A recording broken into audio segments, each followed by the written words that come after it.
Hello दोस्तों, तो यहाँ पे हमें चैप्टर की शुरुआत में पूरी पूरी प्रिजनर का सीन दिखाया जाता है और यहाँ पे दीवार टूटती है और पूरी पूरी प्रिजनर वहाँ से लुढ़कता हुआ बाहर निकलता है और यहाँ पे गिर जाता है। वो कहता है कि मुझे यकीन ही नहीं हो रहा कि मैं इतनी आसानी से हार गया, और वो मन में सोचता है कि इसका कोई फायदा नहीं, मैं खड़ा भी नहीं हो सकता, मेरे पास रिकवर होने का टाइम भी नहीं है क्योंकि ये बंदा इंतजार ही नहीं कर रहा। मेरे ख्याल से ये अलविदा है, मुझे माफ करना मेरे प्यारे लोगों। लेकिन तभी पीछे से कोई आता है और उसे देख के पूरी पूरी प्रिजनर कहता है कि ये कमाल की बॉडी, ये मसल्स। तो हमें दिखाया जाता है कि यहाँ पे डार्क शाइन होता है और वो कहता है कि तुम्हारी तो बहुत बुरी हालत हो रखी है, तुम्हें किसने हराया कैदी? तो पूरी पूरी प्रिजनर कहता है गारो, भले ही मैं बहुत ज्यादा ताकतवर हो चुका हूँ लेकिन फिर भी मैं हार गया। तो डार्क शाइन कहता है अच्छा वो हीरो हंटर, ठीक है। तो यहाँ पे हमें दिखाया जाता है कि सामने से गारो आ जाता है और पूरी पूरी प्रिजनर कहता है कि जितना मैंने सोचा था वो तो उससे भी ज्यादा ताकतवर निकला, भले ही वो एक बच्चा है लेकिन उसको हल्के में मत लेना डार्क शाइन। मुझे नहीं लगता कि कोई भी क्लासेस हीरो उसके साथ 1-on-1 फाइट में लड़ सकता है, वो बहुत ज्यादा ताकतवर है और उसका सामना कोई नहीं कर सकता।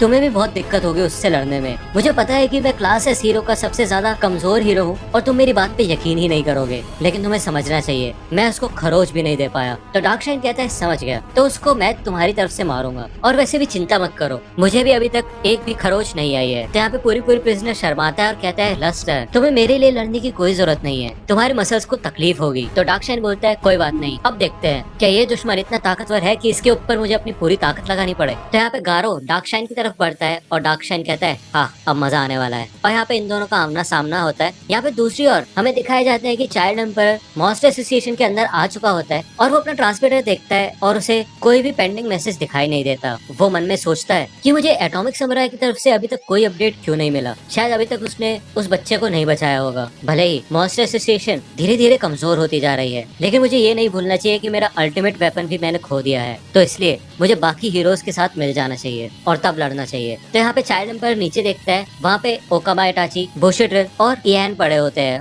और ऐसा लगता है कि वो हार गए हैं। चाइल्ड एम्पर यहाँ पे कूद के उनके पास आता है और मन में सोचता है कि ये तो क्लास ए के टॉप स्वॉर्ड्समैन है और इनको हरा दिया किसने? भले इनकी पल्स रेट चल रही है लेकिन ये बहुत बुरी तरह जख्मी है। तभी चाइल्ड एम्पर को पीछे से आवाज आती है चाइल्ड एम्पर। तो यहाँ पे इयान होता है, वो कहता है तुम अकेले हो? ये क्या, ये तो बहुत बुरा है, तुम्हें यहाँ से भाग जाना चाहिए। वो अभी भी यही कही है। तभी चाइल्ड एम्पर को सेंस होता है कि उस पर अटैक होता है और एक वाटर प्रेशर आता है उसकी तरफ और वो उछल जाता है। यहाँ पे चाइल्ड एम्पर बार बार बचता है और कहता है बच गया। तो इयान कहता है देखो आ गया वो, भागो यहाँ से, वो उनके बड़े लीडरों में से एक है तो तुम्हें यहाँ से भाग जाना चाहिए। तो यहाँ पे चाइल्ड एम्पर मन में सोचता है क्या ये है क्या चीज, ये कोई जिंदा प्राणी है भी या नहीं? अगर उसने इन 3 स्वॉर्ड्समैन को हराया है तो इसका मतलब इसका थ्रेट लेवल ड्रैगन होगा, लेकिन ये तो मुझे फिनिक्स मैन जितना ताकतवर भी नहीं लग रहा। आखिरकार ये है क्या चीज? तो यहाँ पे हमें दिखाया जाता है कि चाइल्ड एम्पर के बैग में से सारे के सारे वेपन्स बाहर आ जाते हैं और सामने इवल मिनरल वाटर होता है और वो चाइल्ड एम्पर को देख के इमीडिएटली उसके ऊपर वाटर जेट से हमला करता है और साथ ही साथ वो सारी पिराना मछली भी चाइल्ड एम्पर के